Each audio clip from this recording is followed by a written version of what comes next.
And it starts now. Yes, and welcome. It starts right now. Yeah, I forgot to set the timer. I am trying some new stuff, and hopefully I don't embarrass myself this time. So, as everybody knows, the if you're here, you know, the Dragonlance Unearthed Arcana hit, the first time for ever that we've had an Unearthed Arcana. I think it's like been 6 months. First off, credit where credit is due. That image is a partially cropped image of Kitiara by Archangel. You can find his work at archangel.artstation.com. He does some wonderful Dragonlance art. He was big in the D&D fantasy art page for a while.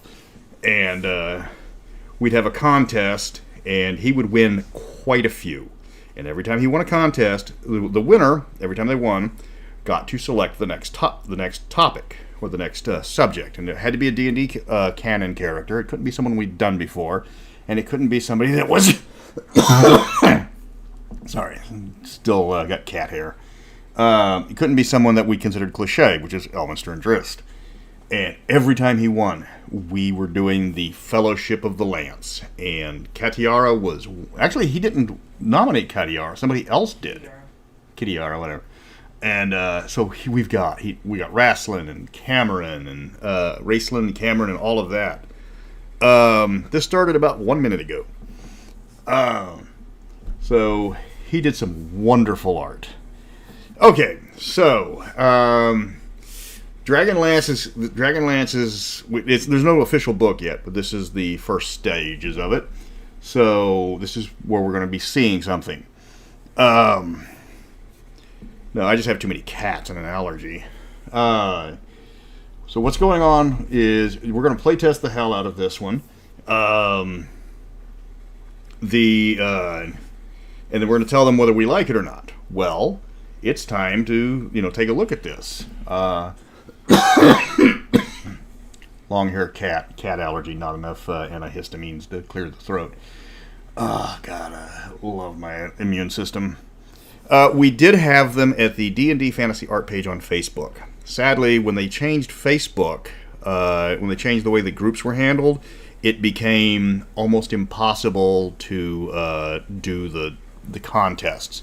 The polling system didn't work right, and we did 100, 200 of these contests, and the art was amazing. And I think if you go to the D&D Fantasy Art page right now, we have like 50,000 artists on there, and you can look at all of them.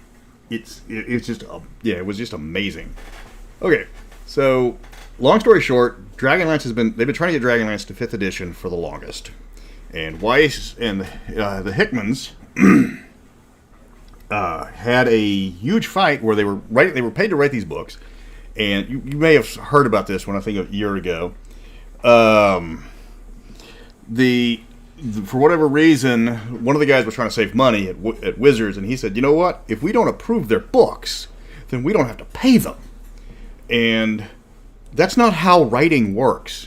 Writers get a kill fee. It's got a bunch of different names. Termination clause, kill fee, whatever.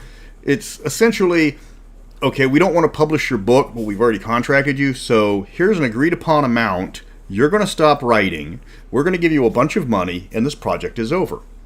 That's how you deal with it. So if the kill fee is $5,000, you give Tracy and Margaret $5,000, and even if they've got books ready to go, you've paid the kill fee, they stop writing. Well, Wizards didn't want to do that.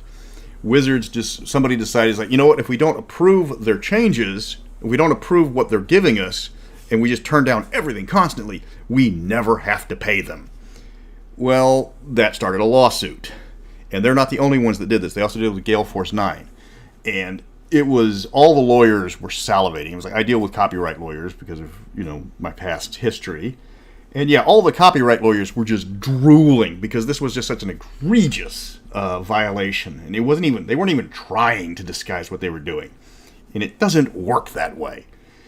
Well, Wizards sat down with the editor, and more importantly, they probably sat down with their lawyers, and their lawyers were doing the whole no, eject, pull up, danger, Will Robinson. So the lawsuit got dismissed with without prejudice, which means they could bring it back. And then all of a sudden, we got announcements that there's Dragonlance coming out. Yeah. Yeah, I've talked to Margaret too, and yeah, she agrees with Tracy and Laura. Yeah, you pay the termination fee. I've had stuff. They've given me money for other projects where they paid the termination fee when they usually there's like a change in the head guy, and yet there's a change in the head guy, and he wants to get rid of the projects that the previous guy was working on, so he just cuts everybody a check, says we're starting over. All right, so we got Dragonlance. So now they came up with the new Dragonlance, and they came up with a brand new UA, and that's what we're going to be looking at. Like I said, I've been working on this. It was like I'm not a Dragonlance player, but I'm familiar with it. I read the Dragonlance trilogy when it first came out. I read it when it was in the stores. I think I still got a copy somewhere. It's completely fallen to pieces, but I did have a copy of it. The modules were crap. Okay, that was one of the biggest problems with Dragonlance. When you're playing D&D, is you're basically playing, the modules were like Dragonlance 1 through 15, and you're playing the characters from the book in the module, and everything's such, I mean, it was like, if it was any more railroading, you'd have Casey Jones as your dungeon master. Anyways, so let me see if I can get this done, and we can start looking at this, we can start taking a look at the Unearthed Arcana. So let's, God, I wish I had two screens, but I don't. I am a very small Luddite type of person. I do not have multiple screens. I do not have a private studio. I have the kitchen to the right, and you may be hearing me munch because I put in 11 hours at work today because somebody lost a laptop. That wasn't ours, but we still had it labeled as delivered, and I had to stay there until we found the laptop. And we found the laptop because somebody at the place that got the laptop put it on the wrong desk. Good times, let me tell you. Yeah, wunderbar. Okay, so here's this. Doo-dee-doo-dee-doo. Transition. Okay. Transition. Hold on, what's going on? God, this new technology terrifies me. Ah, here we go. Still nothing. What's going on? Okay, so I'm going to try to find it. I just may read it to you then, because nothing seems to be working. So let's cut this page in half, and here we go. You'll have to take my word for it, but you can go, just look up Heroes of Krynn, with Krynn is spelled Krynn, and you can get the Adobe Acrobat Reader, you can get the PDF almost immediately. They have introduced the Kinder, they've introduced a Sorcerer subclass, new backgrounds, and feats, and they've brought back feat chains. So we're going back to 3rd edition, I think 4th edition too. Ability score increases. They're still going with the, okay, hey, you're a new race. You get +2 to put anywhere you want to, and +1 to put anywhere you want. Or you can put 3 +1s anywhere you want. Okay, I've never been a fan of this. I think it's bad game design, because if everybody's the same, nobody's special. So either get rid of it or just kick it to the classes. And it's like, okay, everybody, you make your character. Okay, if you're a fighter, you get to add +2 to one of your 2 dexterity or strength, and you get to put +1 anywhere else, because that's what you're going to do. So like, if I'm a cleric, okay, here's your +2 to wisdom. You're mage, here's your +2 to your intelligence. Rogue, you get +2 to dexterity. The other 500 charisma classes, yeah, here's your +2 to charisma. So warlock and sorcerer and bard and paladin and all you other guys. You probably, everybody gets, you get charisma, everybody gets charisma. Okay. Everybody gets 2 languages, common, and 1 other language you can choose, of your choice that makes sense. Creature type, blah, blah, blah. They've got lifespan, blah, blah, blah. Does anybody take a lifespan or a starting age that's really high, unless you're just being gimmicky? Not really. Okay. You're like playing a 100-year-old preteen elf. That's the elf you need to do, is play like this, the 50-year-old elf, and they're in like the rebellious teenage stage. Okay. Let me see. Okay, so here we go. This is what you guys want. Is the first thing you want to know about is Kinder. Yeah. Yeah, they're for those of you who don't know what Kinder were, they were the Kryn alternative to Halflings, because Kryn doesn't have a lot of races that normally Fantasy D&D had. The Hickmans and the Weiss wanted to change up D&D, so there's no orcs, so there's no half-orcs, so I don't know how they're going to explain that. You got Minotaurs, but they weren't the bulky, the burly, man-eating Minotaurs that you got with regular D&D. But then they had the Kinder, so there's no halflings, because they didn't want to rip off Tolkien, so they came up with Kinder. And just to be how obvious this is, Kinder in German means child, and that's how they played them. Kinder are one of the bad, have got a really bad reputation because of the way people played them, because they don't know fear, they have no concept of private property, and people played them like small, childish kleptomaniacs, and usually got punted. Yeah, they have a bad habit, but then... Kinder means asshole. Yeah. So they're kind of like the they joined in with the Malkavians and the other annoying people of thing. But 5th edition especially doesn't want to say, it's like, well, not every race has a mental has the same mental issues, which goes against writing alien races, because Klingons are burly, strong, and are all about honor and stabbing people. The Darwinian from Star Wars, because I can pronounce Darwinian, are like these ancient, wise star dragons that have a lot of patience. And you make a race of hats because it's easy to get into, because then you can explain it to people. It's like, well, you can't have that, because we can't say that because it means all of the people in this race are that. Well, yeah, it's a different race. That's what they do. Okay, so what do Kinders get? Aside from banned from tables most of the time, they're humanoid. Duh. Walking speed 30. Duh. Everybody's got 30 walking speed. Nobody gets slow. Nobody's slow anymore. They're small. Okay, they're halfling size. They have brave, which gives them advantage on saving throws to avoid or end the frightened condition on yourself. They used to have just flat out immune to fear. So they're not going to give you immune to fear. They're going to give you brave. So now you just get advantage, because everybody gets advantage. There's no pluses or minuses. It's advantages and disadvantages. They've oversimplified that for me. Then they get, at 3rd edition, you get Kinder Ace. Kinder, back in the day, had a habit of, they would collect things, and they would just pick things up they thought were neat and put it in their pocket. And it was almost compulsive. It was part of the things that defined them, because they would always reach in and have stuff that they didn't recognize. Also, it was at one particular point late in the Dragonlance saga, Tasselhoff Burfoot's trying to find something specific, and he opens up his bag and just dumps it out, and he finds pretty much a flashback to the entire series. It was actually a really nice scene. So, at 3rd level, they become magical, because everybody in 5th edition is now magical. At 3rd level, you possess a magic ability to pull an item out of a bag or a container. As a bonus action, you can reach into a container you're carrying and roll on the Kinder Aces table to determine what item you pull out. The object glimmers softly and disappears after 1 hour. You can use this bonus action a number of times equal to your proficiency bonus, and you regain all expended uses when you finish a long rest. So, they're magical. They were never magical before, but now they're magical, because a wizard did it. That's pretty much the 5th edition creation policy for every race and class. From, I guess, since Tasha's. Everybody's magical.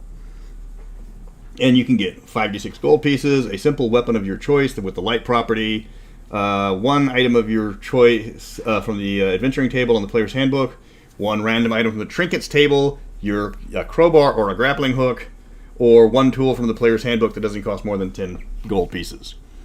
Yeah, so you just can reach into anything and pull out something. Yeah, that's kind of... I don't like the addition of making everything magic in 5th edition. That's bugged me. You're taking away from just regular, people wanting to play regular characters. It's like, okay, I'm a Kinder. Okay, and at 3rd level, you get a magical ability to create stuff. That's not the Kinder I want to play. So, You don't have to make this a magical ability, and I guess on the feedback I'll say don't make them magic. Don't make them inherently magical. They were never inherently magical. Stop making everything inherently magical. Even the elves. And stop giving everybody... At least they don't get a spell for one of their abilities. It's like, okay, so we gave them dark vision. We gave them the immunity fear. We give them 7... What else do we give them? Let's give them spells. Ooh, they can cast spells, yeah. That's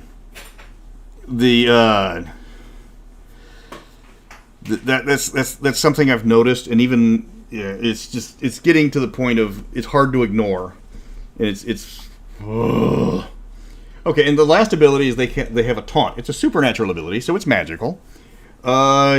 Usually in the old times, Kinder had the ability to display a proficiency with the various profanities of all the known languages that would impress a sailor.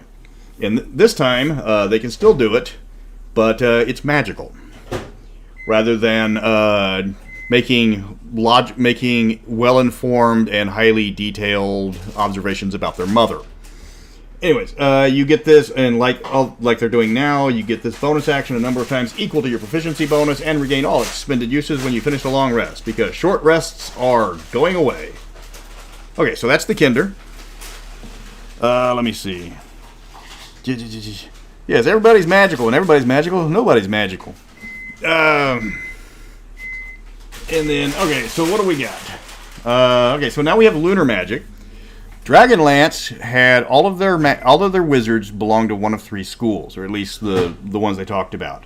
You had white wizards, red wizards, and black wizards. Good, neutral, and evil. Of course, that requires alignment, and they don't want to do alignment. But, York. Okay. You need a drink? No. Oh, I got my drink. Yes, I just had food brought to me.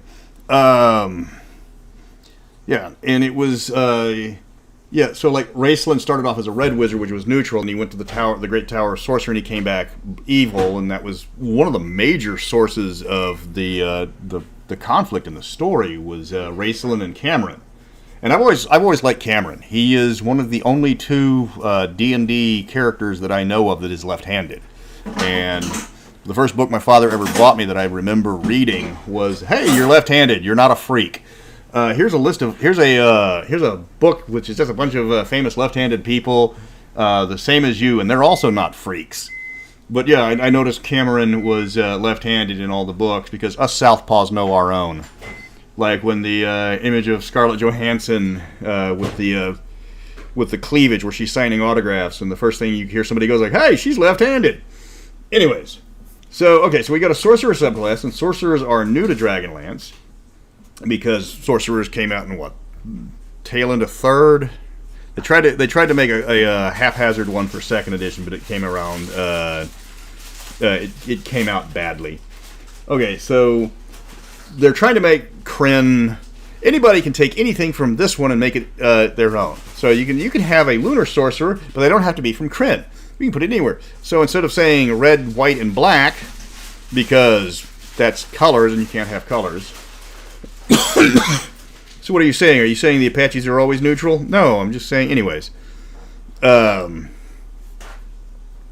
Yes, I am tally-handed. You can't tell by the sense of, or the deep impact of confidence and superiority in my voice. Anyways, yeah, they actually mention. Okay, so you've got Kryn in here. Of course, Toril gets mentioned because, of course, she does. Eberron gets mentioned, but nobody else. So yeah, you've got other people sneaking in, going, "Hey, remember us? We're popular too." Yeah.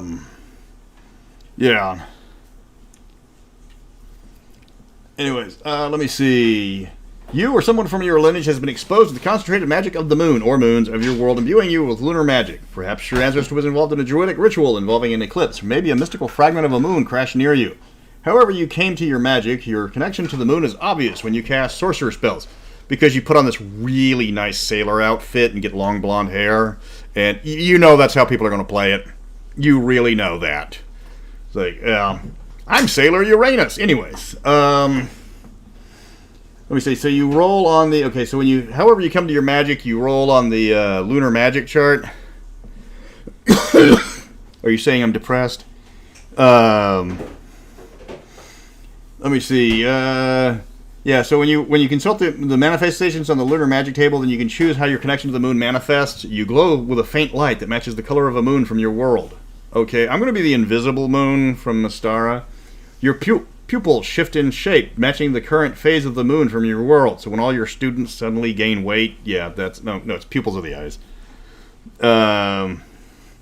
Spectral manifestations of the moon or moons in your world orbit you.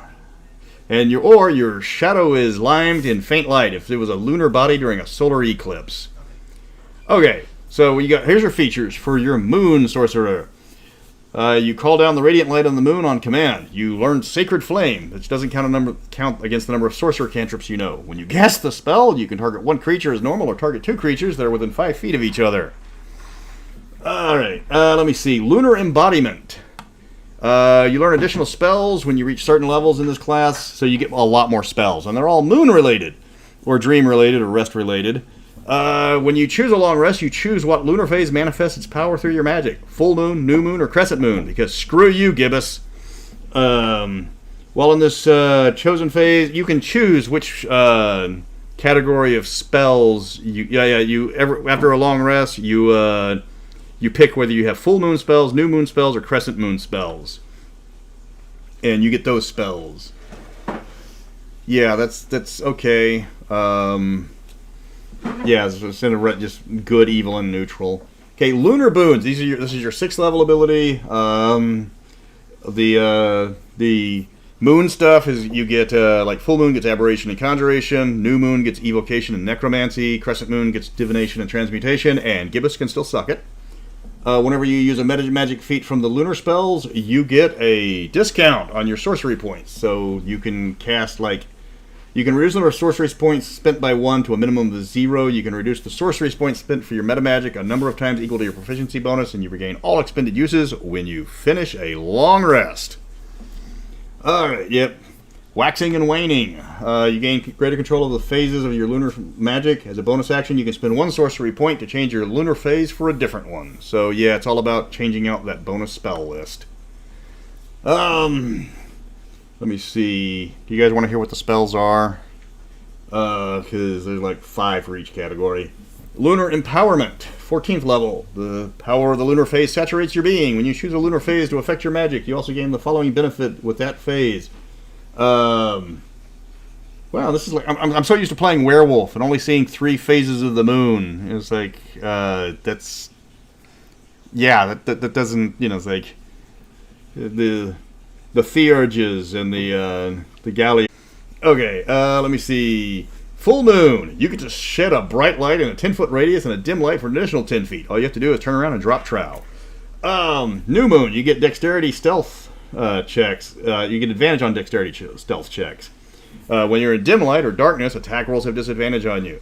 And crescent moon, you have resistance to necrotic and radiant damage, because everybody's throwing out radiant damage. Okay. And then, let me see. The 18th level feature is Lunar Phenomenon. Again, it's moon-based, where it's just the 3 moon bases. Your lunar phase magic bursts. Your lunar phase magic bursts. As a bonus action, you can tap into a special power of the lunar phase you are currently in. Alternatively, as a part of a bonus action, you take to change your lunar phase during your waxing or waning feature. You can immediately use the power of the lunar phase you are entering. Full moon. You get lots of light. Every creature within 30 feet of you must succeed on a Constitution saving throw or be blinded by your next turn. And you must have put on the butt wax. Okay. Also, 1 creature of your area regains 3d8 hit points. So you heal people with the awesome power of your buttocks. New moon. You momentarily emanate oppressive gloom. So you put on the Morrissey albums. Each creature of your choice within 30 feet must succeed dexterity saving throw against your spell DC or take 3d10 necrotic damage and have its speed reduced to 0 until the end of the next turn. And then you become invisible and go off into the shadows and tell your mom and dad that they don't understand you and it's not a phase. Yeah, you're Morrissey.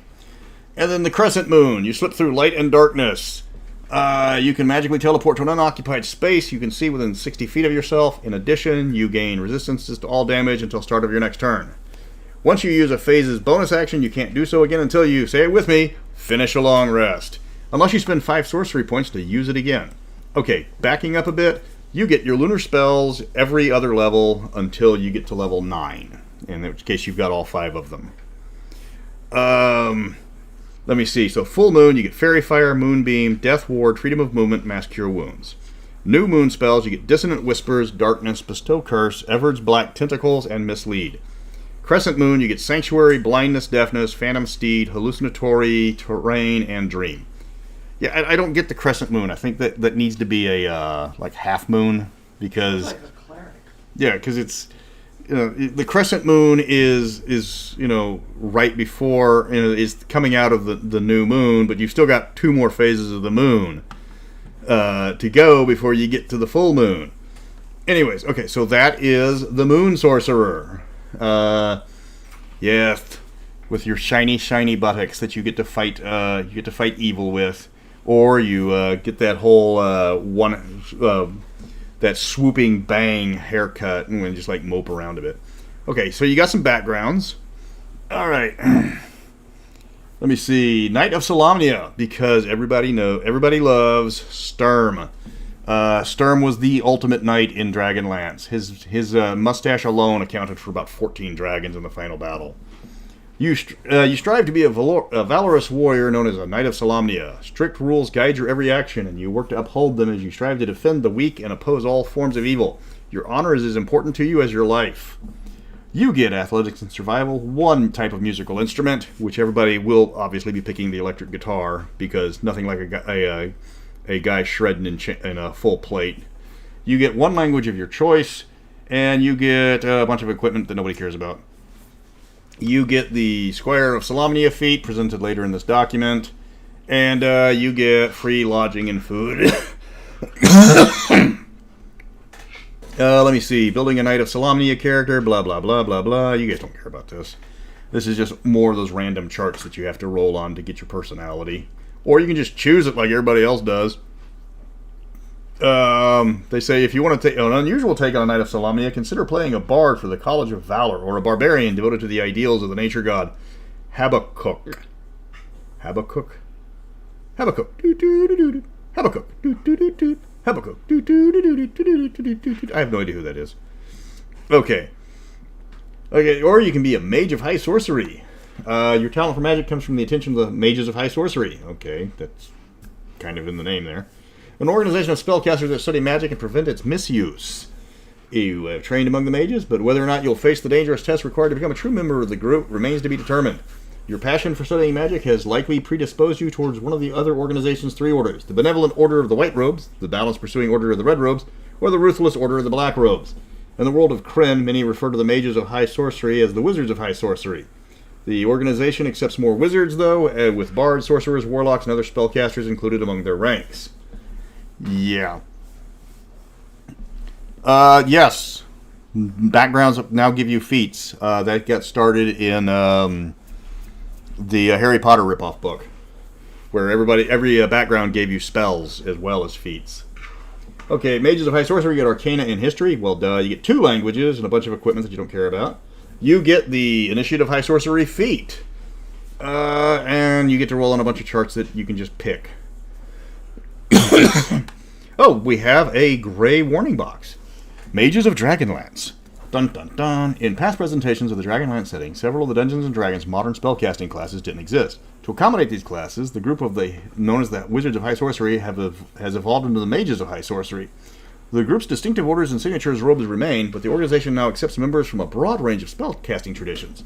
Members who find their magic influenced by the phases of Kryn's moon also remain part of the group, largely represented by the Sorcerers with the Lunar Magic subclass presented in this document. Or you could just say no and keep them the way it was, because that worked out. I mean, no bard is going to go to the College of High Sorcery. I want to be a magic user. Okay, so we've got a lot more feats. Yeah, the Habakkuk is biblical prophet. The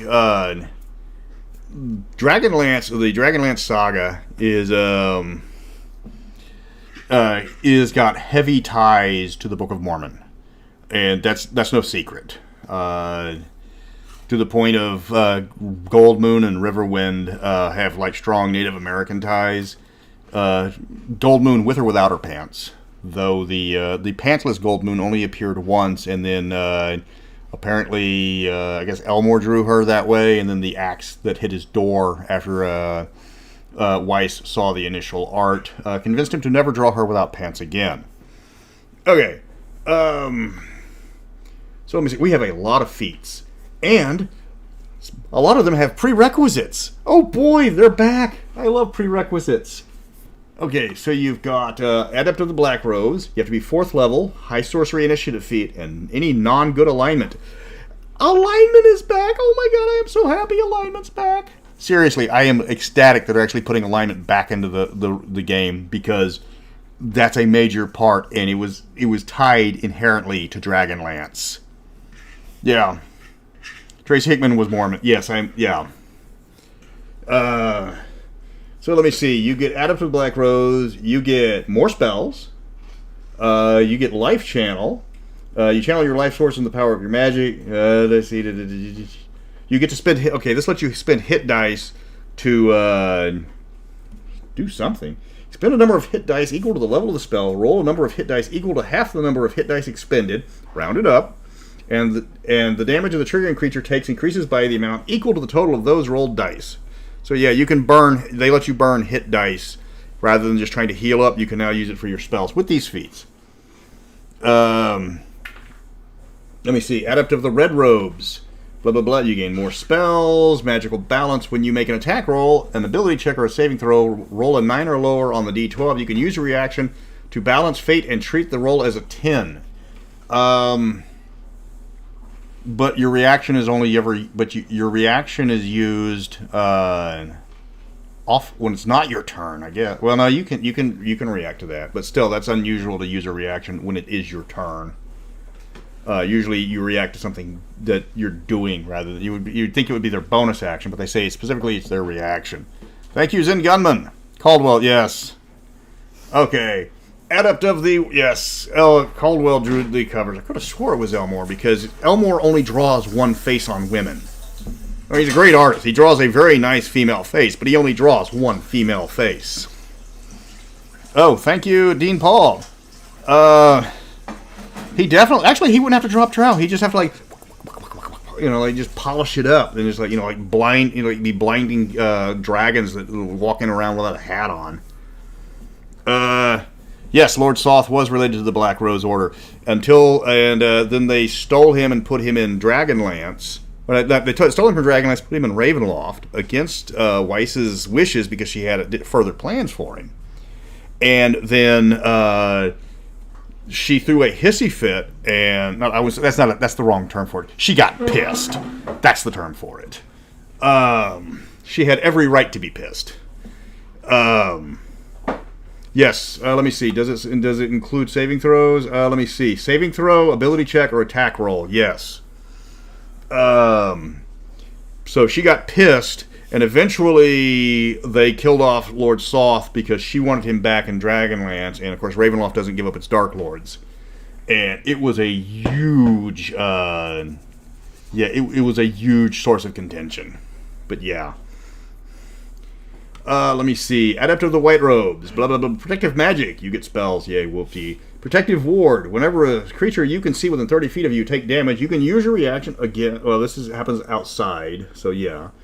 You can use a reaction to expend a spell slot to weave a protection of magic. Roll the number of d4s equal to the level of the spell slot expended and reduce the damage your target takes by the total roll on those dice, plus your spellcasting ability modifier. Thank you, Zen Gunman. Yeah. Well, that's because Caldwell probably didn't know how to draw pants. It's not an easy tactic. When I tried to get a picture drawn of Morgan Ironwolf for my book, I was asking all the artists, and it's like, what does she look like? And it was like, well, she's well endowed. She's got the chainmail. You can leave the pokies out. She's got the bow, and she's got this big poofing 80s hair. It's like, and that's like the most important thing about her is her massive 80s hair. So I need somebody who can draw 80s hair. And they all look at me and like, we got to go practice drawing hands. And they all logged off. Apparently 80s hair is the absolute worst thing you want to try to draw. But, like, Elmore couldn't draw necks very well, so that's why he gave all of his women long hair. It was a little-known fact. Yeah. And let me see. Divinely Favored. What's this? Divine Communications. Oh, you can get... what is the Divinely Favored feat? Oh, Divinely Favored. Okay. Yeah, oh, and the original Dragonlance didn't have clerics. Gold Moon was the cleric. Singular. There was only one cleric. All the gods had quit when they blew each other up in the Great Cataclysm. So then Gold Moon comes back, and then the gods slowly come back. And then, let's say, if you're Divinely Favored, you gain spells, because everything gives you spells. Seriously, everything gives you spells. You gain Thaumaturgy and one first-level spell based on the alignment of your character, as determined in the alignment spell table. Let me see. Evil gets Warlock or Wizard. Good gets Cleric or Wizard. Neutral gets Druid or Wizard. Okay. But you do get Thaumaturgy, which means you can sound like Brian Blessed non-stop. Which is a bonus. I mean, if I could like speak with Brian Blessed, non-stop, I would. I mean, he's the only actor you can hear on mute. Anyways, okay, so go back up to Divine Communications.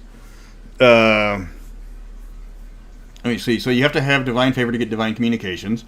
You gain the ability score of your spellcasting ability chosen. You goes up by 1 to a maximum of 20. You learn how to write Celestial in 2 other languages of your choice. I'm going to go with Nuatl and Thai, just because I can. And you gain more spells. You whoop-dee. Lots of spells. You can cast Augury and Commune Spell without a spell slot. You must finish 1d4 long rests before you cast it again in this way. That's new. Hey, you can't use this again until Thursday. Yeah, I've never seen that before. Finish 1d4 long rest before you can cast it again. It's like, come on, you got to Augury again. It's like, I can't. I got 48 more hours before they'll talk to me again. He's got the, Takesis just picked up caller ID. She knows it's me. She thinks I'm starting to get a little stalky. Okay, you've got Apprentice of High Sorcery, and what's Apprentice? Okay, so you get Initiative High Sorcery. You have to be an Apprentice of High Sorcery. You've received training from the magic users affiliated with the Mages of High Sorcery. Choose one of the 3 moons of Kryn, which is, black, red, and white. Which you learn 1 cantrip and 1 first level spell because spells. Let me see. You can get Lunar Spells, Chill Touch, Mage Hands, Vicious Mockery, Lunatari, white. You get Guidance Message and Prestidigitation, or Produce Flame, Resistance, and Spare the Dying. And your first level spell is who cares? You get spells. You get a lot more spells. Yeah. Yeah, there's. Brian Blessed has gone up Everest 3 times and come down 3 times without reaching to the top because he had to stop and save people. That's not an exaggeration. That's actually what's happened. He carries them back. Yeah, and it's like we figure he's shrugging. The only thing we can do is like going up the mountain is like, oh no, this person's freezing to death. Well, don't worry, I will tuck you safely in my beard and we will carry you home. Oh, there's another person. Well, don't worry, there's plenty of beard for everyone. I'm running out of room in my beard. I shall take all these 23 people back to the base camp, and then we will try to climb Everest again tomorrow. Don't worry, everyone. You're safe in my beard. And then he got rid of his beard to play an I, Claudius. And people think he shaved it off. No, the beard was actually over 2 theaters doing Death of a Salesman. It won 2 Tonys. Okay. I have not played Elden Ring. The wife has played Elden Ring. She tried to... I'm not really into those kind. I'm dying a lot. Yeah, she's dying a lot. She got to the tutorial section, and she hit the jump button to see how that works, and promptly jumped off a cliff. It was epic. I'm still rehashing Cyberpunk, because I have to do that for a different channel. Speaking of that different channel, I've got to cover the Cyborg Commando. I was trying to do that today, but I put in 11 hours at work, and that just drains you. Okay, so you're a Knight of the Crown. That's the next feat. You have to be a Squire of Solamnia, so only Solamnia Knights can take this. You got to have that background. I don't know why that. Anyway, why not just if you're a background of Solamnia, why not just say the Squire of Solamnia? is your background, and then the Knight of the Crown is only available for those with that background. What they want to know what starting class you did for Elden Ring. I have tried out Samurai. Samurai. I have tried out what is it? Bandit. Bandit. And I have tried out Hero. And Hero. All very tasty. And I've gotten eaten by my best one so far is Samurai. Yeah, she's good at the Samurai. Yeah. Yes, but Dark Souls sells, and Dark Souls with a new coat of paint sells again. It's gorgeous. Yes. I did voiceover work for the Black Pants Legion. I just I don't know if we're going to be doing it again, but I did their Beating a Dead Cyber Horse. Yes, and I did the history of the history of D&D, which was kind of abbreviated, but I was on a tight tight schedule, so I could only make the video so long, and things had to be cut out. But that's the way it works. It's like, hey, it's like I need you to write 1,500 words. Can you do that? And it's like, it's going to take 2,000. I need 1,500. We're on a hard count. Nature of the business. If they tell you can do X, you don't do X plus 1. That makes them angry, and they don't want to work with you anymore. But yeah, Tex sent me a copy of Cyborg Commando, and oh my god, I would say it's on par with oh god, what is it? The Phoenix Command as far as complexity goes. But yes, They were both incredibly complex, but Phoenix Command was actually playable. Anyways, okay, so Knight of the Crown, you get a +1 to your strength. You get tactical teamwork. When a creature you can see within 30 feet of you makes an attack roll against another creature that is within 5 feet of you, you can use your reaction to grant advantage on the attack roll. Which is basically, hey Steve, choke up. You can use this reaction a number of times equal to your proficiency bonus, and you regain all expended uses. Repeat after me when you finish a long rest. Okay, let me see. Knight of the Sword. Yeah, there's different knights that you can follow. Knights of the Sword, Knights of the Crown, Knights of the Rose. Okay, so Knight of the Sword, you gain proficiency, intelligence, wisdom, or charisma saving throws. Yeah, which one are you going to take? There's like 10 intelligence saves in D&D 5e. There's, 30, maybe 50 charisma saves, and there's 300 wisdom saves. Why is this even an option? Unless you somehow already have a wisdom save. Yeah, that's something is like the saving throws in 5th edition. Thank you, Dennis Thompson. Thank you very much. The saving throws in 5th edition they should have stuck with the 3rd edition. You've got reflex, you've got willpower, you've got fortitude, and everybody else. I mean, when they actually had to go back in and make more intelligence saves, so they would have actual double-digit intelligence saves. Yeah, there's no point to having an intelligence saving throw unless you're facing a lot of mind flayers. Unless they ever come out with Dark Sun, in which case, the intelligence saving throw suddenly goes to the top of the list. But so Knight of the Sword, you get discipline spirit, in which case you get a wisdom saving throw proficiency. Unless you already have wisdom, and in which case you get charisma. Unless you already have wisdom and charisma, in which case you're stuck with intelligence. Okay, you have the willpower ability. Immediately after you or a creature you can see within 30 feet fails an intelligence, wisdom, or charisma saving throw, you can expend a hit die. The saving throw increases by an amount equal to the roll of that hit die, potentially turning a success into a failure. Once you turn a failed saving throw into a successful one using this feat, you can't do so again until you can finish. You know what I'm going to say. So if you roll your hit die and it fails, you still get to use the ability. Only when you succeed. Dominatrix powers. Was that? They all sound like Dominatrix powers. Yeah. And then the last one is the Knight of the Rose, which is pretty sure that's based off of Rose Cassidy from Fallout New Vegas, because she was cool like that. Let me see. The saving throws is like you got 3 good ones and 3 bad ones, and everybody shares it. Okay.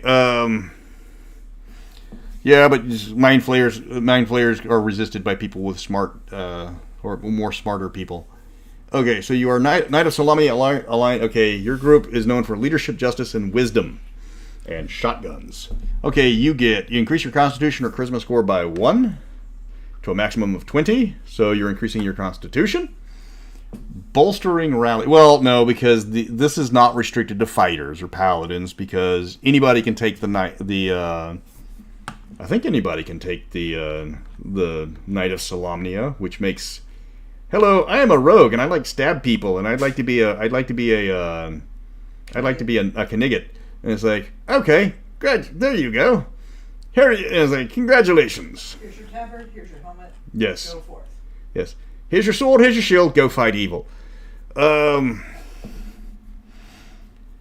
Let's see. Let me see. So this you get Bolstering Rally. When you roll initiative, you can choose up to 3 other creatures you see within 30 feet of you. Each creature gains temporary hit points equal to a number of your hit die, plus your proficiency bonus, plus the ability modifier of the ability score increased in this feat. Whew. So wait a minute. Basically St. Crispin's Day speech. Yeah, it's like, we few, we happy few, we band of brothers. For he who would shed his blood with me shall henceforth be my brother. I tried out for the Duke of York to Henry V, and I ended up being chorus. It was a great play, by the way. He asked me if I could speak with a southern accent. I'm like, of course I can speak with a southern accent. I'm from Texas. It's like, great. Use that through the entire play. You want me to talk like this, narrating a Shakespearean play? Yep. Oh, for a muse of fire to ascend the brightest heavens of invention. Yeah, that was a... But it's like, as I was talking, he also combined me with the stage manager. So while I was talking, he would synchronize the stage being done. It was actually really nice. So let me see. What is it? Okay, so what does the Knight of the Rose give you? Okay, so yeah. So let me see. Let me go back over this real quick. You gain temporary hit points equal to the number of your hit die. So you roll your hit die. You add your proficiency bonus, and you add the ability modifier of the ability score increased in this feat. The ability modifier of the ability score increased in this feat. I see. Your Constitution or your Charisma save. That's what they mean. Okay, and then you said membership of multiple knightly orders. You can't. Hold on a second. Oh no, you can, but most beginners.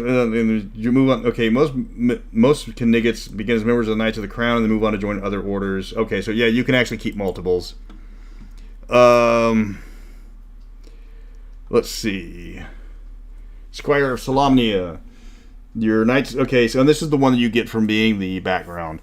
Okay, let me see. You gain medium armor and martial weapons, which is kind of pointless because if you're going to be a Knigget of Solamnia, you're going to be a fighter or a paladin most of the time. So you're going to have all the weapons and all the armor. So martial training is redundant.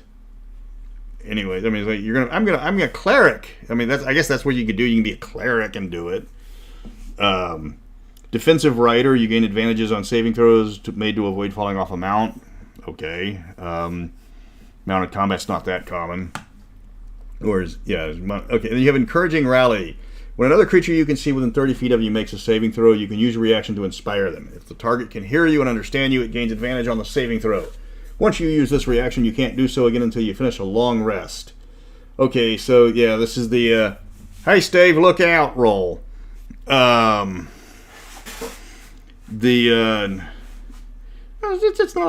a nice ability. It's kind of the only ability that you're going to be using a lot of in this one because, like I said, martial training is probably, unless you're playing a cleric, one of the Dragonlance novels start becoming awful. That was when TSR found out they were making money and wanted more of them, and they wanted so many more novels. I ended up with like 300 D&D novels thanks to somebody. It wasn't a room. Yeah, I guess it was kind of a roommate. They skipped town and left everything for us to claim, and I ended up with all the D&D modules, and then we had to dodge all the process servers because they were looking for that boy because he owned a lot of money. After they became awful after the War of the Brothers. Yeah, they slowly declined. Yeah. Lord Soth was okay. Yeah. But they declined a great deal after the War of the Brothers. They finished the War of the Brothers, and then TSR just started spamming out crap. I guess after 95 was when all of the books. Thank you, T. Louie. after 95, they just started putting out, I mean, not just crap novels, I mean tons of crap novels. They became formulaic. The Forgotten Realms novels were, it's like, hello, I'm an established character, and here is my plucky teenage sidekick who will be taking over after Chapter 2, and go. And then you had the Ravenloft, which was kind of the same thing. They became to the point where you could predict what was going to be happening right after you started up and you started seeing all of the tropes over and over again. And love triangles. Yes, love triangles. And don't forget love triangles. If anybody doesn't follow bad writing advice, you should go for bad writing advice. Yeah, Romeo and Juliet. Yeah, the last Romeo and Juliet I saw was Mob War Romeo and Juliet. Not as bad as I hate Hamlet. And then I've seen all but 6 because I was the theater critic for a decade.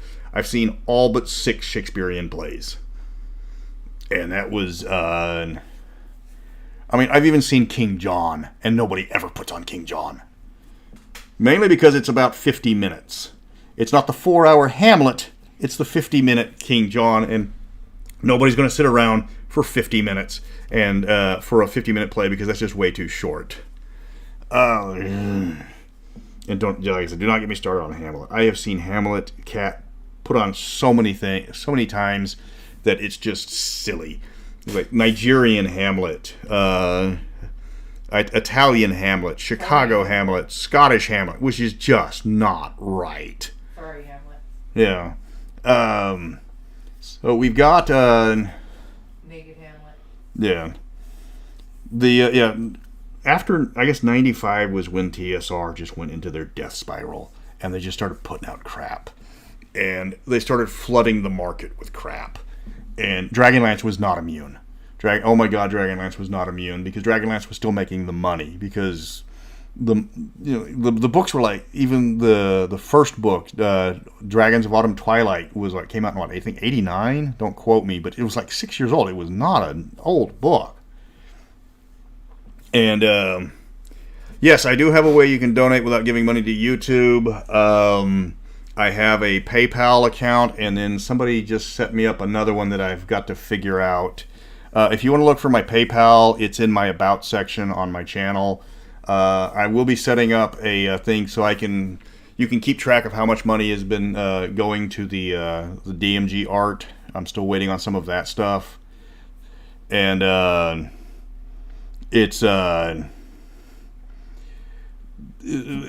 be doing something more because in 2 weeks I have my 250th official video, and I'm going to be doing, I might as well spoil it, I will be reading the entire 1005 timeline, though it's not going to be live because I need to make maps and stuff like that.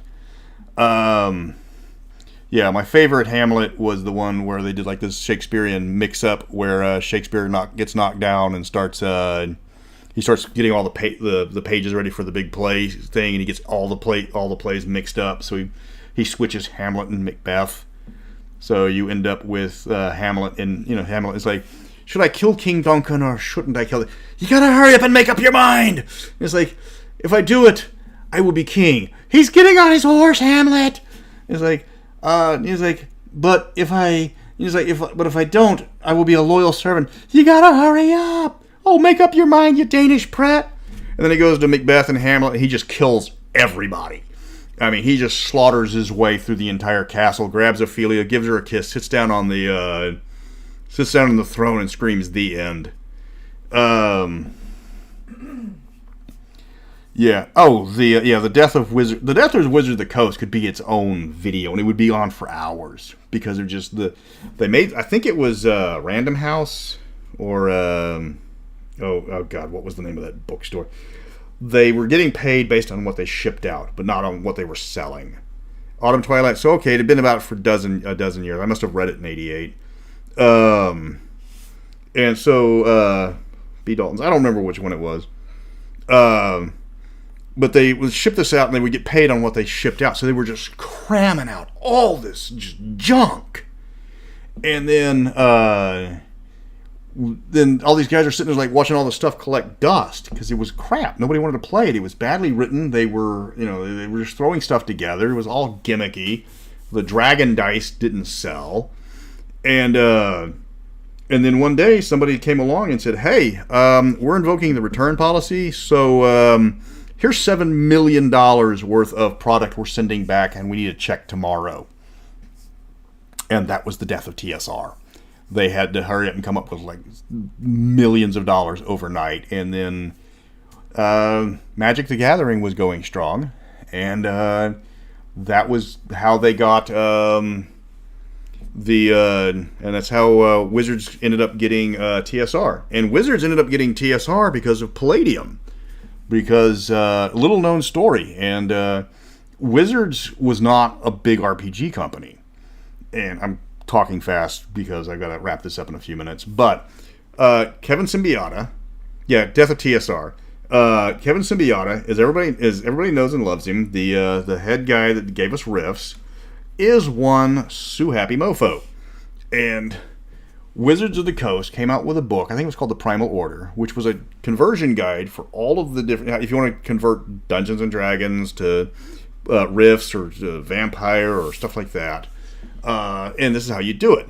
Well, Symbiotta said, "Hey, you used Rifts, so that means I get to sue you." So he sued them. And long story short, the lawsuit was dismissed because Symbiotta agreed to buy the rights.